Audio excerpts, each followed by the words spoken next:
Today on Moonshot, I'm excited to welcome Saif Al-Yasi, one of Dubai's most sought-after fitness coaches, whose journey spans 3 continents and multiple fields of expertise.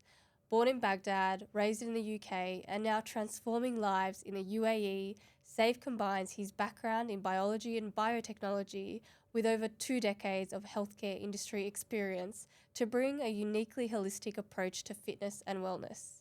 In today's episode, we'll dive deep into Saif's remarkable personal transformation story, explore his science-backed approach to coaching, and discover why he's become such a passionate advocate for the carnivore diet.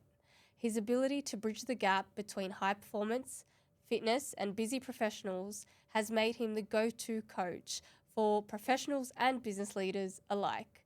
If you're ready to learn about what it really takes to achieve lasting transformation and perform at your highest level, this is an episode for you. Let's dive in. Great. Saif, I'm so excited to be having this conversation with you. The Moonshot podcast is officially international. This is my first recording out of Australia. What's especially cool about this recording is we've lived really your lifestyle today already. We had a gym session this morning. Exactly. I had a carnivore breakfast, which are going to be themes that we're going to get into today. And also you're in the place where it resembles your podcast name, the Yeah, moon. look at this moon. It's amazing. For anyone not watching on video, I recommend you check out the setup we've got today because it's a gigantic moon right here behind us. It's like you've designed it for Moonshot. For you, exactly. Thank you very much. Where I'd like to get started today is really first taking a reflection when you look back at your life. What have been some of the most defining moments or experiences that have shaped the person you are today? That's an interesting question. First of all, thank you very much for having me on your podcast. And I'm very much excited to be the first international person outside of Australia on your podcast. Going back to the question, I don't recall any particular moments that I can say these are the moments, but there are a few that probably I can mention them. The first one, if we talk physically, like the transformation that I had physically, I'm just going slowly backwards. That was 15 years now back, is when I realized that I have lost myself into Dubai's lifestyle ever since I joined and moved to Dubai. And I noticed that I have gained a lot of fat on my body, and that was a wake-up call for me to wake up, to change my physique, my body, how I look like. And then there was shocking moments in my life also that helped me wake up and realize that I need to implement another change to my mind, to the way that I think, is when I got divorced from my first marriage. So that was also another triggering moment in my life. It brought me really down, and it kind of destroyed the old Saif in a way. And I had to gather a new Saif from whatever's left from that old one, rebuild the Saif again, and this is who I am today. And I keep getting these moments in different waves, but I'm always aware that these are moments that not destroy me. They're not weak moments. They're not moments that bring me backwards. They're actually moments where I need to stop, pause, think, look around, look a little bit backwards, and then move on in a new path. So it's like you reach plateau at a certain moment in your life, and then something happens. When that something happens, appreciate that moment. It might be devastating, it might be hurting, it might harm you in a way or another, but there's beauty behind these moments. So you just need to realize what is the message that is there at that moment. If you have the strength to look around and see what is that message, it might take days, weeks, months, but take your time, do whatever you want to do, but don't take much more. Just gather yourself and try to seek and look, what is this message, and then move on. When I think about your journey, and I've really looked into your life story, and these pivotal moments that you talk about, you can almost look at them like a change in direction or redefining and reshaping who you are as a person, almost like points of evolution. But that it also seems that you've chosen to redirect your life in really positive ways after what have been really tough experiences. Is that how it felt when you were going through I these never, times in your life? no, at the beginning, I mean, it, it's a similar pattern which is repeating itself every time in different scenarios, of course, but the formula is the same. You reach to a point after being successful, or you think you are successful, and then boom, life gives you a big slap, you fall down. So for me, it's like, if you want to elaborate it, you're driving and then you reach a junction. There's either left or right. Left is sit down and cry about the moments that you've had during that time. Why did we reach to a dead end? Or there's the right side, where you see, okay, as I said, look at why this happened, what's the purpose behind it, gather yourself and move on. Take the next route. So that's how I see it. And probably that's why, I mean, I never planned for it, but when it comes to me, I know what to do. I'm prepared. So again, it's a repeated pattern in every single part of my life. It started probably physically, mentally, relationship-wise, emotionally, then business-wise, financial-wise. So everywhere it happens, I know what to do now, because I've been hit more than any person can imagine. But I'm not a person who sits down and cries just and complains that life is hard. No. I gather myself, yes, fine, we got a slap, that's okay. Nothing happened. We're not dead. We're still alive. We can do this. So stand up. You have 2 legs, strong legs. Move on. Let's keep going. The moment you keep going in this new path, new things will happen. But you're going to expect the same repetition. And I always tell people that be careful what you wish for.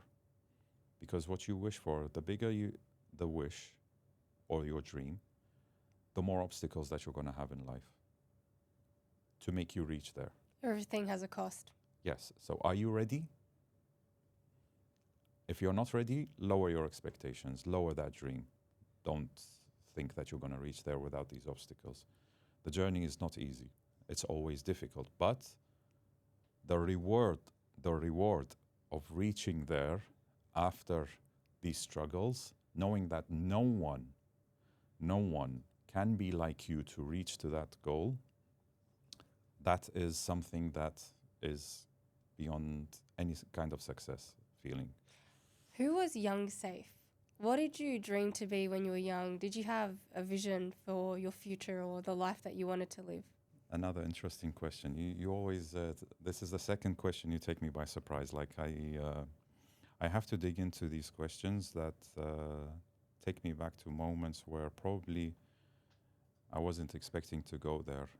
Because the old Saif, I always tell people that I have buried that old Saif. I don't want to remember that old Saif, but sometimes like these questions bring me back to that Saif. Why what is it that okay. I've always thought of myself that I don't belong in this universe, in this planet. I feel like I'm an alien amongst people when I sit. The way I talk, the way that I think is always different, very controversial. People laugh at me when I was younger, like based on what I think or how I think and how I talk. But that made me uncomfortable. So I always felt and knew that I am a little bit different. Not in a massive way, but the way that I think, I couldn't find someone to match the way that I think. Almost impossible. No one. Till today, nobody. The closest was Medina, my wife, who could probably just be quiet That's the best that has ever happened to me with someone, is to be quiet, and maybe deep down inside her is like, what the hell is he talking about? Some moments, I'm not saying all the time. So this feeling as I was younger, growing up, made me feel that I might be somebody special. And then growing up with this feeling happening over and over again with many people, I always thought to myself and said to myself, like, I am different. And because I'm different, maybe I'm meant to be someone. This feeling kept on growing and growing. And today I can tell you that I strongly believe that I am going to be somebody that every single person on this planet will be talking about. What, who, where, when, I have no clue. No idea. What is it that I'm going to say or do to impact every single human being in this world, probably negatively or positively? I have no idea. But the feeling is growing inside me that I'm going to be on the tongue of every single person who lives on this planet. But I don't know what. It's just a feeling. That's a really powerful I know. feeling to have and to live with. Yes, but it's just I'm not doing anything to it. I'm just living my life today, moving on, being safe as the same safe yesterday, trying to improve a little bit here and there, and keep on going. I'm excited to see where the path and the journey takes you. Yeah, I'm excited as well. I want to go back to one of those moments that you shared when you decided to go on your own personal transformation journey. You talk about you were in Dubai for a couple of years. You lived a very different lifestyle.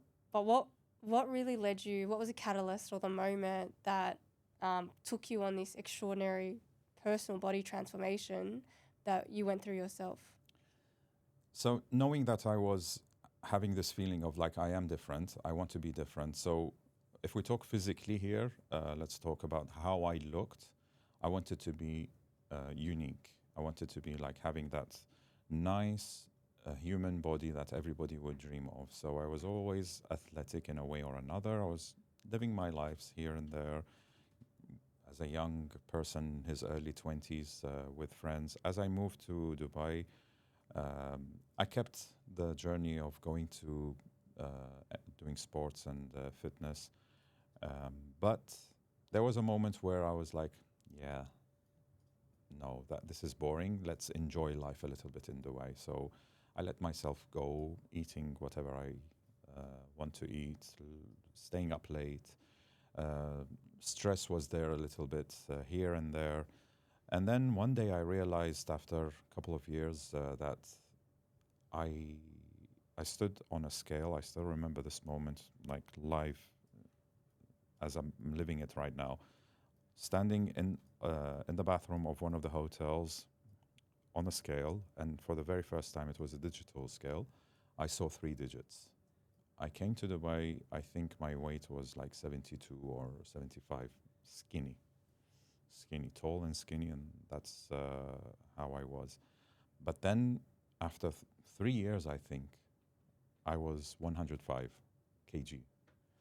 I'm like, okay, it's just like somebody slapped me. The number to me today means nothing. But at that time, it was something, and it slapped me really hard. I looked at myself in the mirror as if somebody removed the blinds from my eyes, and I started seeing for the very first time. I always wake up and look at myself in the mirror, but I never saw what I saw that day, that moment. So this was my very strongest wake-up call, which after that I started realizing there's so many things that I'm doing wrong, and I needed to fix. It took years of fixing, not just the physique, the mind, I told you the rest, relationship, and more. I keep on fixing until today. So, but yeah, it's just like somebody woke me up, and that wake up was very, very strong.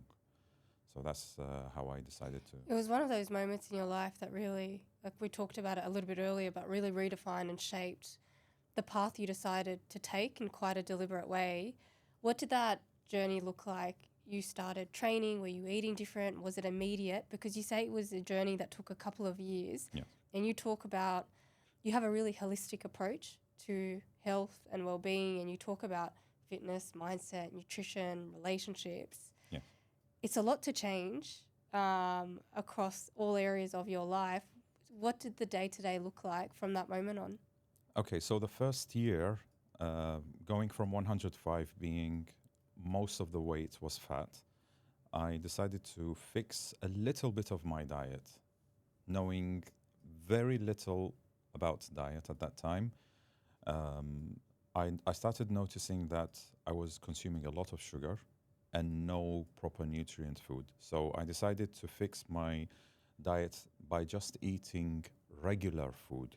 And at that time, regular was even McDonald's was considered regular I'm for really me. interested what was not regular food, if Yeah, McDonald's wasn't I a I common. was I was having my biscuit with chocolate and sometimes the croissant with chocolate inside as breakfast. So these for me today are definitely poison, not food. They're absolutely zero nutrient and it's zero benefit. So I removed those and just started eating the regular, which was at that time McDonald's with probably there was a little bit of meat in the burger, a little bit, and then maybe some shawarma here, some meat. I started introducing some protein in the diet. Dirty protein, whatever it is, looks junk. It was at that time the best that I could do, not knowing anything.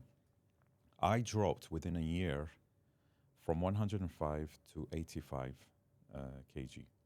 I to the numbers of people who look at numbers only today, it was amazing. 20 kg to drop. I was more than happy if I just looked at the number. But again, going back to the bathroom, looking at my body and how I looked, I was horrified. Everyone was like, "Wow, are you okay? You look like you're sick. You've lost weight. Yeah, well done, but you look like you're sick. Is everything okay? Because you lost it in like A one very year." rapid period. Yes, 1 year is at that time like, and time here flies, you know. So if you don't see somebody for a couple of months and then they notice that, wow, what happened to you? Are you okay? You're sick or what? So, yeah, this was, and I started hearing what other people say and looking in the mirror that, yes, I don't feel happy with who I am looking at. And I'm talking about Saif at the age of 30. And this is the moment where I did not do any exercise at that time within this year. It was Oh, it was just diet just initially. So the dieting first year you lost all the weight. without any exercise. I didn't go to any gym. I didn't because I was thinking that from the age of 29 to 30, I was old and gym was for young people. But then seeing that person in the mirror and hearing from people that I'm sick, I wanted to make change. And the moment I spoke to my closest friend at that time, I'm going to go to the gym, and I had at that year, I don't know what iPhone I had, but I remember it was an iPhone where I had a picture of a guy with six packs. I don't usually keep pictures on my phone, but at that time it was something that whenever I open the phone, I see this picture, get motivated to go to the gym. So I started going to the gym, and I was inviting him to come with me as part of the motivation, like somebody with you. But he was a person that was like, Safe, you are already 30 years old. What are you talking about? What gym? This is old. You're old. You have your son. He's 1 year old now. It's over. Give up. Like, what are you doing? Thank God I didn't listen to him, and I kept on going. And the rest is history. Like I never stopped since that moment until today. And during that journey, of course, because of my transformation, building muscle as well was very, very important. I started seeing results, and these results were keeping me going. And like, yes, if I did this, I can do more. Let's do more. Let's do more. Let's see what we can do more, and let's see until I reached to the level where, as I started this journey after a year, another year, I had my certifications in training and nutrition, and then I kept on moving, studying, listening. YouTube at that time before podcast started, and when podcast started, I was listening to people from the industry, listening to many things that probably people would never listen to because they think that they know. I was like, no, I want to see what other people say and then take what I want, and then I would be the person to judge whether this is right or wrong. And this is how I created something unique in Safe today, is that Safe listens to people no matter what belief they have, no matter how they think. You think, I'm going to listen to you. This is your perspective. I might be wrong. Maybe you are right. Maybe I'm right. But why? What's going to cause me? Like, where's the harm in listening to you? I will be benefiting at least maybe 1%, and this is going to add for me. So I was seeking knowledge from different areas, different places. And I noticed that not many people do that because they like to stick to what they believe, thinking that this is the right thing and this is the only thing and there's no other way. It's either my way or the highway. So, no, I was listening and I applied this to many, many fields of my life. And I started seeing results and I started seeing that I am different. Yes, I am unique in this part by accepting other people's opinions, beliefs, philosophies, or whatever. Listening to many adds to me, and then I am the person to come up with what I want to say based on what I've heard. And this is my opinion, just like I heard your opinion. Now it's time for you to hear mine if you want, but I'm not forcing anyone.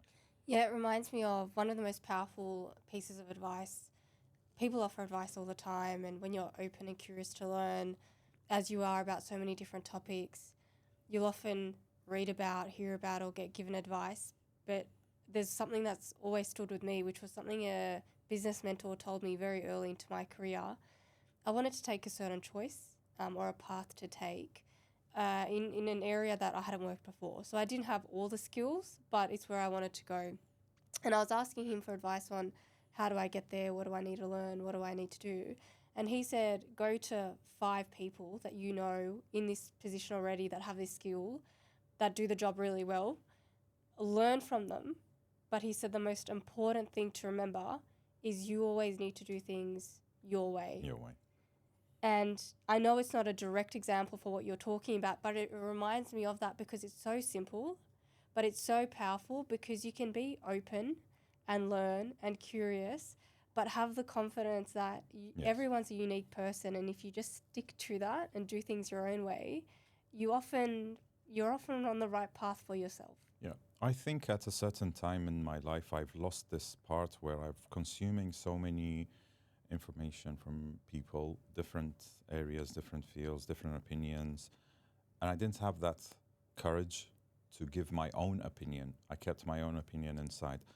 By the moment I developed this, during this journey, the confidence of this is my way, this is something that I was doing for me. I wasn't building my body for you or someone else. I was doing it for me. This gave me confidence to realize, and this was an experience that I had where it opened up my eyes that I'm doing things for me.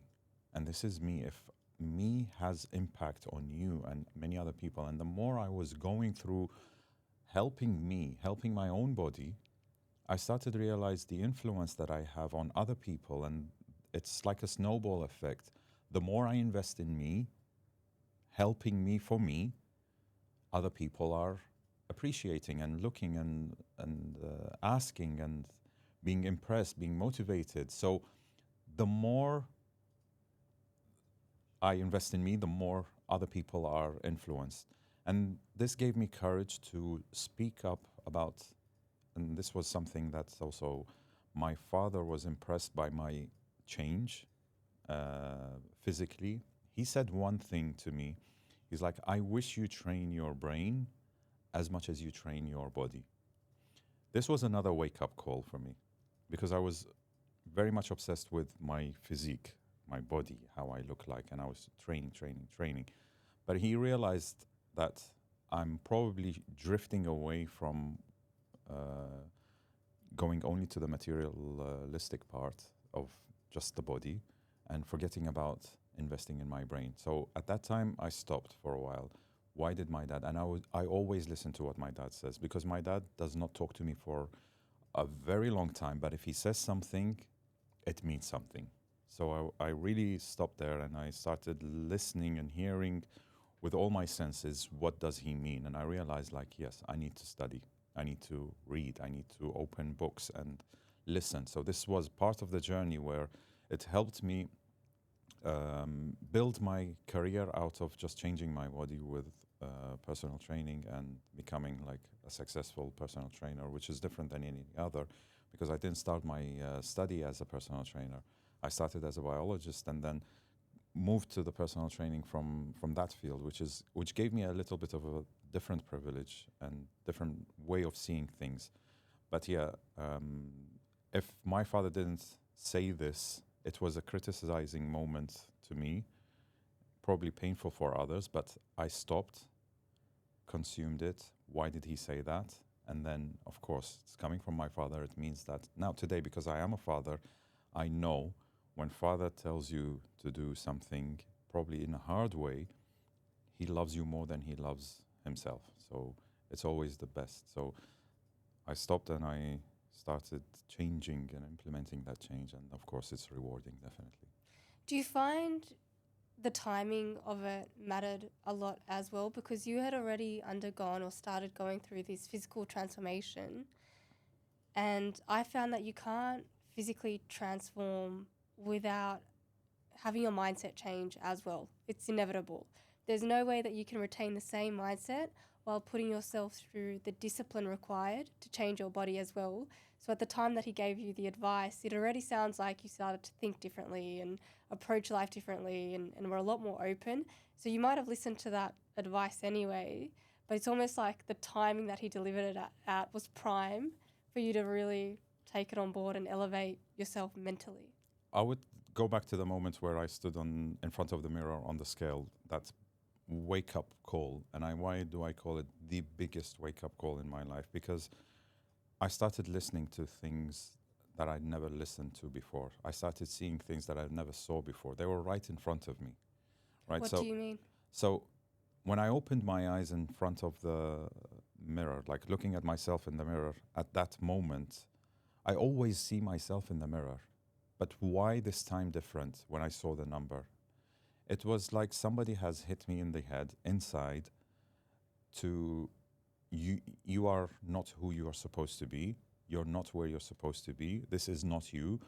Start, wake up and do something about it. So whatever somebody tells me at that time, and I know that someone cares about me, not anyone, and I know my father will definitely care about me. But when he was impressed, he said yes, but so he was impressed by the physical change, but he knows that this is not who I am. And I know because I've been living under his shelter, so I know for a fact that this does not mean anything the way that I look if I didn't have the knowledge or if I didn't have the wisdom, if I didn't have the intellect of what I'm doing or in any other fields of my life. So I was like, okay, time to read, time to study. What do I like to study? What do I like to learn? Definitely in what I'm doing because I'm influencing other people. People are asking me. So I started, collecting these pieces of puzzles and around me and putting them together. Oh, so I can be a personal trainer here because I'm helping people. So, to compete in personal training life, you have to be better. You have to be different. So applying different skills and investing in knowledge here, investing in studying there, reading a little bit more. You have to always be different than others. You have to be always better than others, but different ways. So I keep investing and investing and investing. And whatever I was making from personal training, I was like 100% investing in what I do. So yeah, this gave me courage. This gave me confidence to speak up because I started building a different muscle here, which my father was referring to, the brain. The brain gave me the confidence to talk, and the brain gave me confidence to speak up my consumed knowledge with the experience, with the way that I look. So it's like a big package of something that not anyone had. Most of the people only want the physique and they don't know how they have done it, or they think they know how they do it. So it's a bit of a mixture of everything. At the right time, everything happened at the right time. Of course, I'm a strong believer that things happen at the right moment, right time, for the right purpose. Yeah, it was a real life transformation. It's not a body transformation that No, you went through, no. but a complete life Yeah. transformation. This show is all about high performance, and at the gym we briefly spoke about this morning, which is you don't necessarily need to be an Olympic gold medalist, have $1 billion business to be a high performer. There's many ways that you can act in a way of high performance in everyday life. You train a lot of different people in Dubai and throughout the Middle East. What do you notice that's different about the clients or the people that you train that truly achieve the transformations that they're trying to achieve versus those that don't? The the differences between the people that I have trained throughout the whole career of me being a personal trainer trying to help people is that the person who really wants to change, really without any influence of me or anyone from outside, he's the one or she's the one who's going to change. I never force my clients to come to the gym. You don't see me texting anybody saying why you didn't come today, unless I'm worried about them, like if something really happened, knowing that they will never skip a gym session for anything, but there might be something. So I would check on them if they're okay. But rather than that, never, ever have I sent a message to any client why you didn't show up.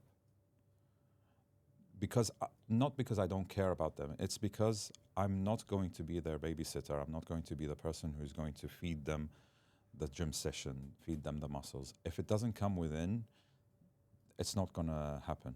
So if you show up, you gave me your 100% by showing up. I'm gonna give you the 100% session that you deserve during that time. Of course, we change up and down based on how you slept, how your stress levels at that time, if you ate, if you didn't eat, if you've been drinking, if you've not been drinking. So, but the number one rule of all the people who have changed is showing up, being consistent.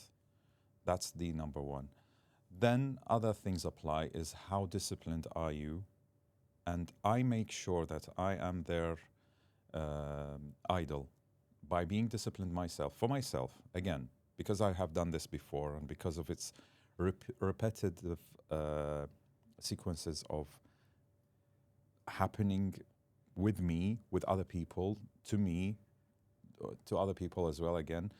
I know if I am not disciplined, no one else around me is going to be disciplined. So I work very close with my clients one-to-one. So we spend 1 hour a day every session. We talk about life, we talk about sessions, we talk about nutrition, we talk about so many things. And this is, by the way, the most amazing things that has happened to me is living these moments with my clients, which wherever I will be in my life in the future, I would never stop training, but I would choose my clients wisely. Those are the 5 people that I want in my life that you mentioned to influence me to be better. So I always learn from them. But again, if I wasn't me, disciplined, 100%, like I can be flexible like anyone else can be, or people tell me like, you can be flexible, especially going on a carnivore diet, which I believe you will be tapping there. But it's an extreme. I can moderate, but I don't want to, because if I don't, you will not be convinced. The other person will not be convinced. So I have to be there for them, for myself, for other people, for the circles which are around me. So that's how I do it. And they like it. And probably I'm not the best trainer who knows how to use the gym equipment in terms of exercises. There are many people, personal trainers who are out there who are probably as good as I am or better. But there's one thing about me that nobody has, is I am 100% in what I do for myself. So nobody can question my diet, nobody can question the way that I sleep, nobody can question my mindset, which is perfect. Other than that, the surroundings that happen in my life is a matter of life happening to it, but it's not going to affect my mindset or the way that I think. I cannot question the way that I came here today and somebody scratched the car, for probably. It just happened. It's not me. But question my way of thinking, the way that I am waking up every day. Yeah, I'm disciplined in waking up. I'm disciplined in what I eat. I'm disciplined in how I sleep. I'm disciplined in how I treat my wife. to remove the stress out of my life when she's moody or happy or like, and all what I can do and handle. What I can do to myself, I will do 100%. If I cannot do it, I'll just let it go. You got the point? So that's how I keep them disciplined, by being disciplined myself. Before we get into the carnivore diet, you've just talked through a really holistic approach to training, and it's never just training. It's all these other elements that you talk about as well. And what stands out for me in what you just said is you lead by example, and it's not necessarily for others, but it starts with you. Your primary motivation is you, but in turn, that tends to influence and inspire others around you. You've had some incredible transformations with the people that you've worked with and have a really big impact on the people around you. Just so our listeners get a sense of how you train and coach others, I come here on holiday and I train with you only when I'm on holiday. But if I said, Saif, I'm here, I'm going to live in Dubai for a year, how would you work with me? So the same way you're going to be showing up, I make sure that you show up.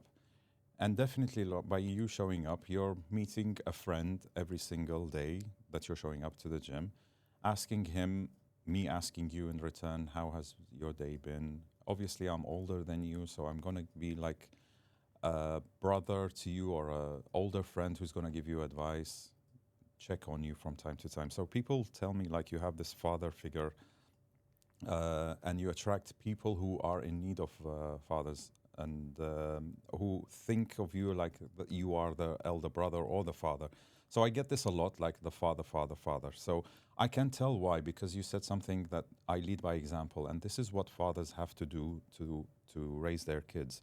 You shouldn't be disciplining your kids by forcing them in what you want them to do. If you're not doing it, they're never going to do it. So leading by example is the ideal way of fatherhood, raising their kids. So going back to you, if you're here in Dubai, so you're going to come up, you're going to show up, I'm going to check on you. But obviously, most of the people who come and train with me, they seek this, let's call it energy. They seek this energy of like, I'm here to learn. I'm not here just to train. If you're here just to train, trust me, you will never be with me. But sometimes consciously, sometimes subconsciously, people come to me and they are in need more of just the training. It's not the physical training that they seek. It's the calmness that I have, and probably they call it wisdom. I don't think I'm yet wise, but I hope to be there one day. But this balance of being calm, although you see the stress in my eyes, you know that I have a lot going on, but I always keep things under control. And I never talk about what's inside at all to no one. And Why is that? Because this is how a man should be. Do you find that it impacts the way you connect with others in any way? Because an element of connection is vulnerability. It's a loss as well. For me, it's a loss. No, I don't like vulnerability. Is for women, not for men. Men, this fire that I have inside, if I expose it to the outside, I lose that fire to go be who I'm supposed to be. I need that fire within, but I need it to be controlled and contained. If I become weak, we all become weak. We all are weak, okay? But I should not open up. Just sit down, be quiet, go for a ride by yourself, do something else, gather yourself, come back again, and go conquer. But not to open up by talking. Talking is not for men.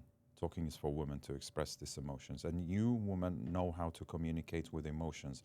For us men, don't teach us this. We should not be communicating with emotions. We should communicate with success and action, which is different than how you feel happy. You feel happy by communicating and talking and relieved. Yes, I've talked. Men don't operate this way. Give me a task and make me succeed and achieve that task. It's the same happiness that you have when you communicate. We're built different. We're not the same. So women out there who are asking their men to open up, you're doing the wrong thing. even for your kids. You're doing the wrong thing. Don't ask them to do that. That's why it's very important to have the man in the life of the growing son and the daughter as well, to teach them this differences. So yeah, going back to uh, not opening up, this fire inside is extremely important to me. Without it, I would not. I will just live in my comfort zone, and I don't need to stay in that comfort zone. I need to be and become who I wished I wanted to be. So that's why I have to bear that stress, bear these hard emotions inside. I need them there, control them, look calm to everyone. My wife tells me that since she met me, she tells me that you are. If I want to describe you, you are like a Pacific Ocean, so deep, but yet so calm. So let's keep it there. That's, I think, for me, this is how I see men have to be. My favorite part about all of this is the metaphor that your wife uses with The Pacific Pacific Ocean. Ocean. Yeah, that's why you're sitting in front of this wall, which we call the Pacific. That's brilliant. Yeah. I really want to talk about the carnivore diet. Okay, let's go. I'm excited. It's a very non-conventional diet, and there's a lot of misconceptions about it. You've been exploring nutrition for some time, ever since you embarked on your own personal transformation journey. What led you to try the carnivore diet, and what has kept you on the diet for such a long time now? So, during the journey, I've learned a lot about my nutrition, about what I need to eat, and I studied nutrition, obviously, to know more. And I kept on researching around what other people are talking about different diets, why I started trying different diets. Thank God I didn't go to the vegan vegetarian because it didn't make any sense to me at that time, not knowing anything. But I wanted to try the diets that made sense to be based on what I was studying. And I came to a conclusion before trying the carnivore diet is that carbs have to be less, and then the nutrition is in the meat, the protein, and yeah, I thought that salad as well, a balanced diet. The plate, I used to tell my clients, the people that I care about, keep your plates colorful. So I investigated a lot, and it obviously it was working with me very well, like keeping a low balanced carbohydrate diet. And I even suggested to the last minute before starting the carnivore is the carb cycling. So one day carb, one day no carb, low carb, and stuff like that. So it worked with me. It worked with most of my clients, the successful ones, and I was very happy, extremely happy, and extremely boring to people when I go out. No, I'm on a low carb diet. I'm okay. I'm not going to eat that. This is carb. This is carb. So people were even hesitant to invite me to their dinners if they wanted to, because Saif is going to come. He's going to tell us this is carb. This is not carb. So I started the podcast, and then one of the people that I invited to my podcast was Jess. Jess, she's an American woman who was an influencer on Instagram, and I saw a few of her posts talking about carnivore diet and carnivore diet. So I was interested to interview her. So we had a session, podcast session, that was probably 3 years ago. And I learned a lot from her about the diet and who talks about the diet, not just her, and where she learned it from. And definitely this was something very interesting and exciting to me until I got, and I kept this like on the back of my head, like, okay, one day I will try it. It was maybe. something you learnt about, you knew Yes. it existed. But I never tried it. I was like, one day, I'm okay with where I am. I don't want to do that. But I never said no. One day, it's just the right moment will happen. Until Discovery Channel Middle East came to me. They opened a new channel in the Middle East, and they wanted to do a program about different diets. So they chose different coaches from the Middle East, and they chose me, and they during the interview, they said, "We want you to do the carnivore diet. Is it possible? Do you know anything about the carnivore diet?" I was like, "Yeah, I did the podcast with somebody, and I read about it. I know about it, but I haven't done it." They were like, "Well, we just need you to talk about it." I was like, "No, I'm gonna do it. When are we recording?" They said in 3 months' time from now. I was like, "That's perfect. Let me do the carnivore diet." So I'm carnivore from the day today. During the interview, I decided that this is the day I'm gonna be on a carnivore diet. 3 months, and then we shot the episodes on 2 days. And at the closing of the episode, they said, "Oh, thank you very much. You did an amazing job. Now, which carb do you want to eat?" I was like, "No, I'm not going back." After this 3 months journey, I've learned so much that I talked about during the show. And I was like, no, I just felt totally different. I am a person who was extremely healthy, extremely boring to many other people, but this felt totally different to me. They were like, "Are you serious? You're not going to go? But what about this? What about that?" Anyway, long story short, this was September 1st since I started, 2023, and I'm still on it till today. Carnivore. What were those impacts in those first 3 months that you felt the most? That you were so convicted that you would just continue with the diet? What, because you were already very healthy, Yes.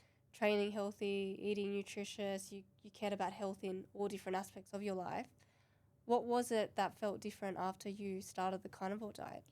The first thing that I noticed, and many other of my clients today who notice, is the bloating, which I thought I never had because I was eating healthy. The moment I cut the fruits and the vegetables and whatever carbs I had, immediately my stomach went in. My core was tighter, and I cannot describe like I'll tell you like when you take a picture and somebody tells you like, "We're going to take a picture right now, it's a group photo," what is the first thing everybody does? It's like they Clench. suck. Yes. So that is the feeling that you have all day round without the need of doing it. So an improved digestion overall. Exactly. No bloating. Sorry. So this is the first thing that I have noticed. After a couple of days, I've realized that my energy and my focus went up to the roof. I wake up 4 a.m. every single morning, and I sleep at around 8:30 or 9, and I'm constantly working.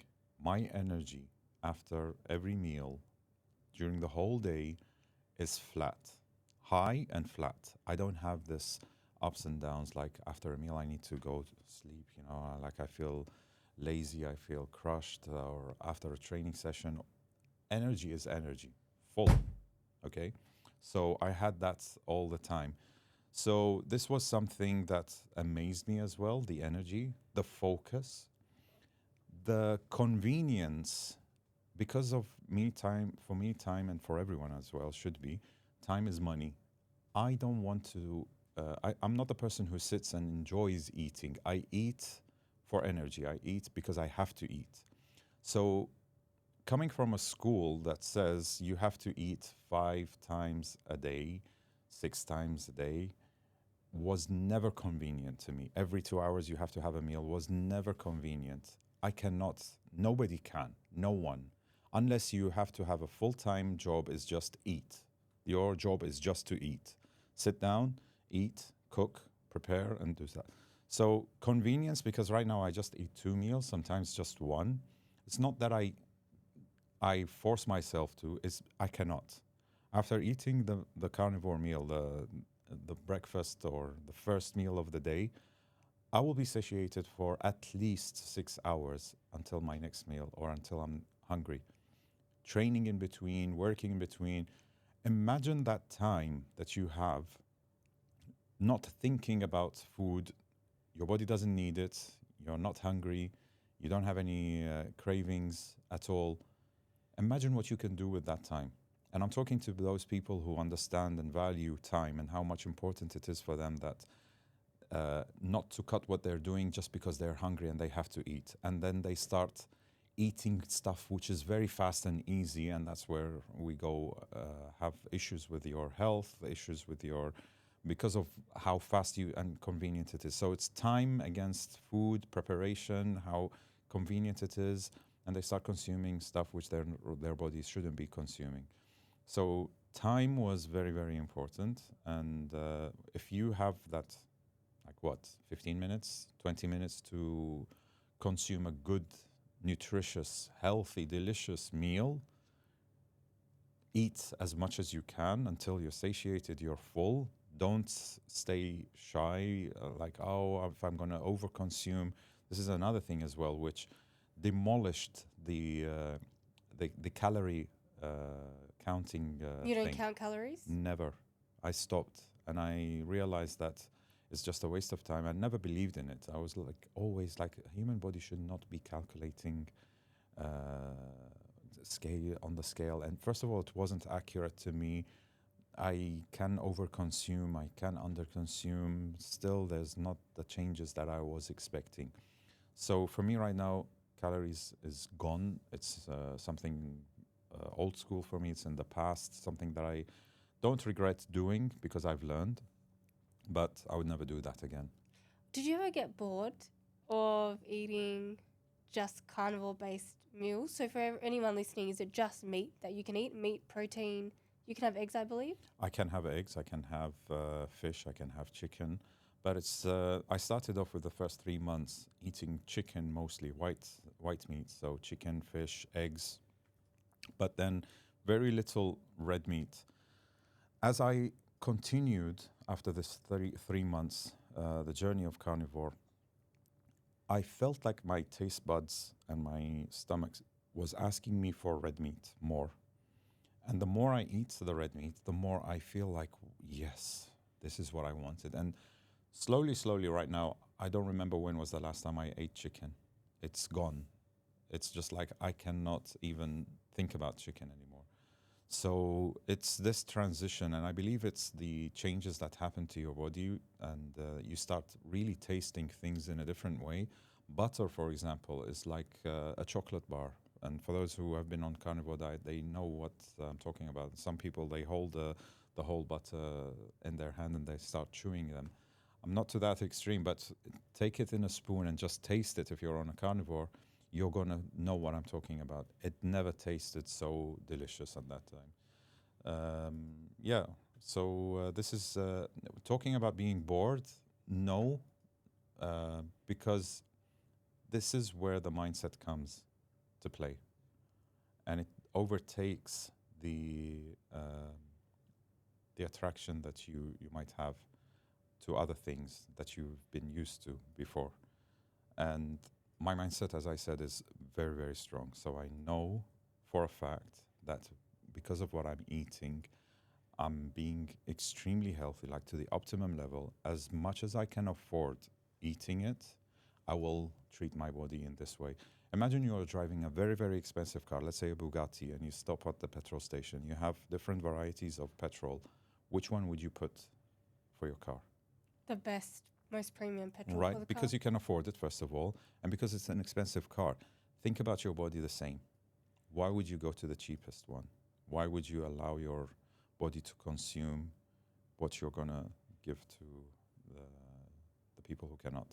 So that's why in most of the religions, most of the countries, donating something or giving the meat to the poor is in their tradition, in their culture, in their religion as well. It's because it's something expensive. It's because it's something that the poor cannot afford, but it's very, very nutritious. It's very, very expensive for a fact, for a reason, and that's why. So, yeah. And what are some common misconceptions that people generally have around the carnivore diet? There are so many, like over-consuming protein, and this is the first misconception because, yes, you might probably be over-consuming, not because you're really over-consuming, it's because you've been under-consuming.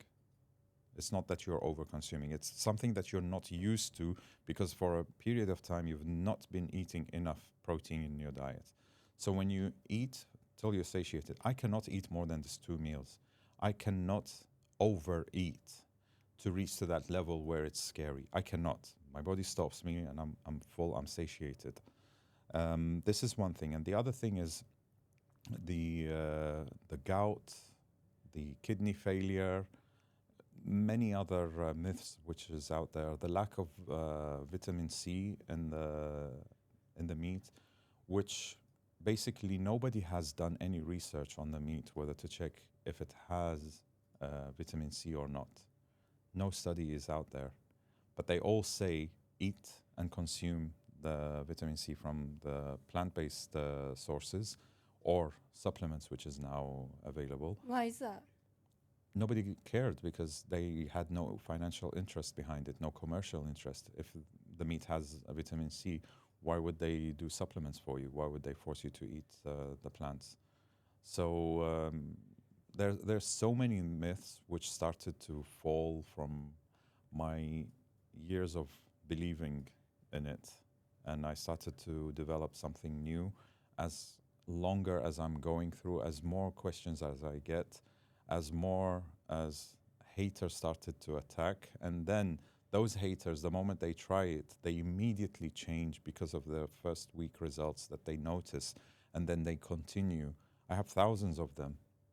Something that really surprised me, you shared with me this morning, was you said about 70% of the clients you train end up taking up the diet and sticking with it, and you don't enforce it, you don't encourage that everyone should be on the diet. No. That's a pretty big statistic. Yes, so I never forced anybody to go on a diet, but I always receive questions because obviously when I sit down in the gym and I eat my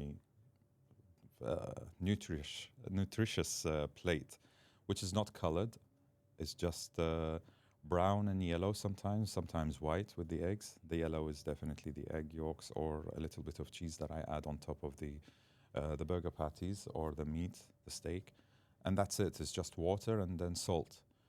So I get a lot of questions. So these questions develop curiosity in people, and I keep on doing it every day. It's not one thing that you do. Oh, you're eating this. Or what is this? Oh, nice. And then the next day they seeing you eating regular food that they are used to see. But when it's every single day, curiosity starts to build, and then questions start to come. And then I never told anyone, just try it. But I answer the questions that I get in a very confident way on how I feel. This is what I'm feeling. This is how I feel.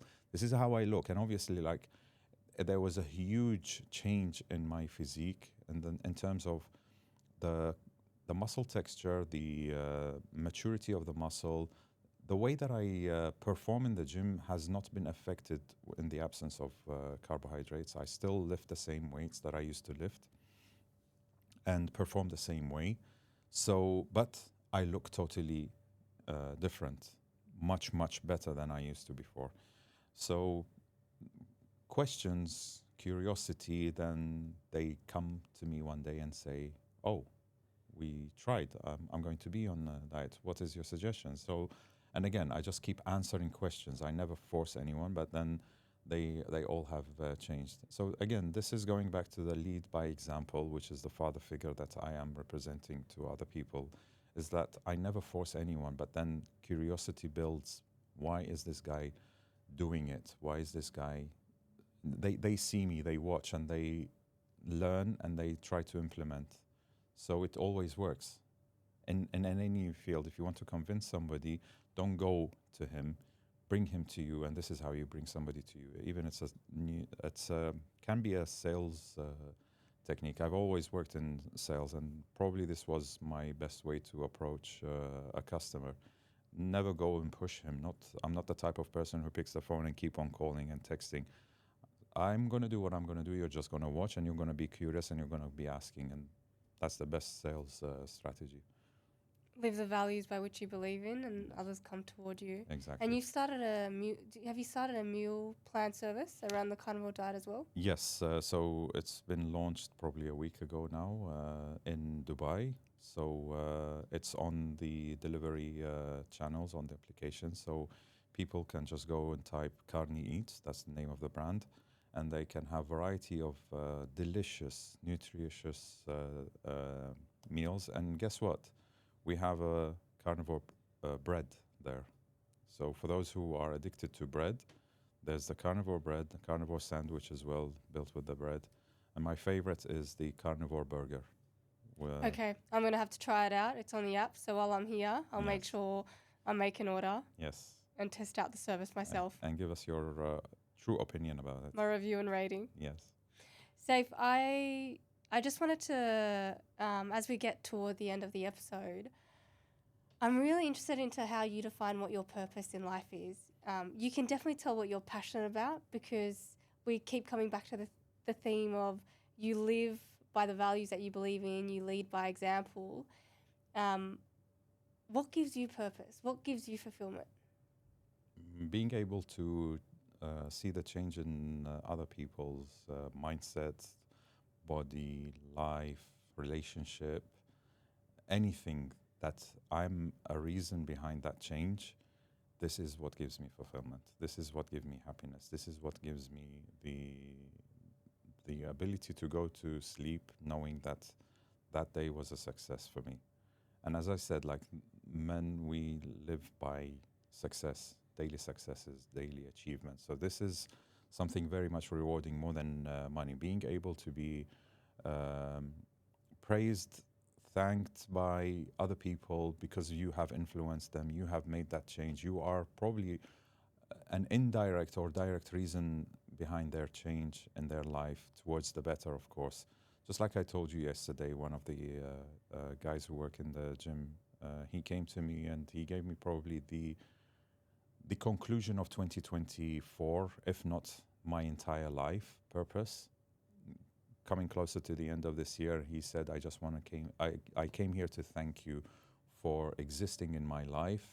Just being here, seeing you every single day gives me the motivation to change, gives me the motivation to be who I am. And yeah, it was a very important moment in my life yesterday, what he told me. So this is something that money cannot buy. I don't care how much money you may have. If you don't have this feeling, you will, it's beyond anything that you can imagine. Yeah, what you make me think about as we have this conversation is just how important hardship and challenges are. Yes. There's a great entrepreneur, I don't know if you've listened to any of his content, his name's Alex Hormozy. Yes. And he talks about everyone wants to be all these amazing things, they want to achieve these amazing things, but there's a cost that comes with everything. And, he often asks, are you willing to pay the cost? But the actual embarking on really challenging pursuits, whether it be a diet, whether it be pursuing a business, whatever it might be in somebody's life, there's a lot of fulfillment that comes with that. Otherwise, people can often remain quite stagnant and live day by day, but not really impart a lot of meaning on their life. Yeah. What are you most proud of? I'm proud that I have been able to wake myself up. Probably it happened by coincidence, but I'm happy that and glad that and proud also to be able to be who I am, because I know for a fact that I'm going to be, for example, a proud father because I exist in my kids' life just by being who I am, not directly with them. I don't see them. I don't influence them on a daily basis. Probably months, probably years. But just being there, knowing that I am their father, is the reason which is going to be making me a proud father. And again, because I am working on my own self, making sure that I am the best as I can be in my potential, that's enough. You don't need more than that. Because you are going to influence those who you care about. And definitely I'm talking about the kids, the wife, your parents, your siblings, people that you care about around you. It comes in different circles, but the closest circle is very important. So that's what I care about. So definitely this is going to make me be as a proud father for them, because knowing that they have an idol to look up to, and I am here. Everybody needs an idol. Instead of them going to be idealizing somebody that they shouldn't be rather than me. No, I am here. As I'm influencing other people, I'd rather influence them. So I'm doing it for them. That's really beautiful. When you look ahead, do you have big goals that you're striving for in your life? You said earlier in the episode, the old Saif died, and you've constantly evolved and revolutionized who you are as a person. Looking ahead, what are you hoping to create? What goals do you have for your future? To continue becoming better and better of who I am.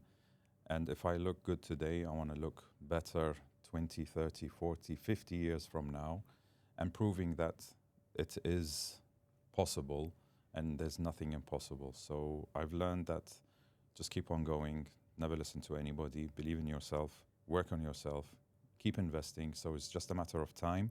The more you invest, the more you're going to be better. So I love nothing. that. Yeah. It gives me the moment you talked about when you were 30 and you had a friend who was calling you old. Yes. When I see 70 or 80-year-olds and very old people training and working out and living a very healthy lifestyle overall, I find that so incredibly Yes. inspiring. Yeah. There is no age that you can't constantly be striving, or no time in life that you have limits Yes. on making yourself a better person in every single way. Anytime, you can start anytime. It's never too late. If I started at the age of 29 to change and make that change, I can start anytime. I'm 44 today. I can start if I'm 60. You can start at if you're younger, if you're older, anytime. Just start. Just do the change. Safe, final question. For anyone listening that wants to embark on their own transformation or might already be on that transformation, if you have to impart the wisdom that you've learnt throughout your life, what's one piece of advice that you would share with them? Always believe in yourself that you are able to do it. Never listen to the people around you who are not going to support you. And even those who support you, don't take them too much serious. Take the part that you need, but always believe in yourself and keep on going. Put a goal, set a goal, and set a bigger goal. And don't be scared. Never be scared to set a higher goal, because you're going to achieve these small goals and you're going to be sitting there believing that, oh, I should have wished for more, and then keep on going. So always wish big, wish for the star beyond the stars. Just keep on going and believe in yourself and keep on going. Consistency is key. Patience is also very, very important. And don't be settled for less. Always expect more and do more. Saif, thank you so much. You have Thank you. a really incredible presence. Even during this whole conversation, you can just tell you're 100% in the here and now. I've loved coming here into the studio. What you've created is absolutely amazing. And I can't wait for our listeners to hear everything that you've got to share and all the invaluable lessons that Thank you've you talked very about much, today. Tatjana. All the best in your show, and wish you to succeed even more and more. Thank you very much. Thanks, Saif.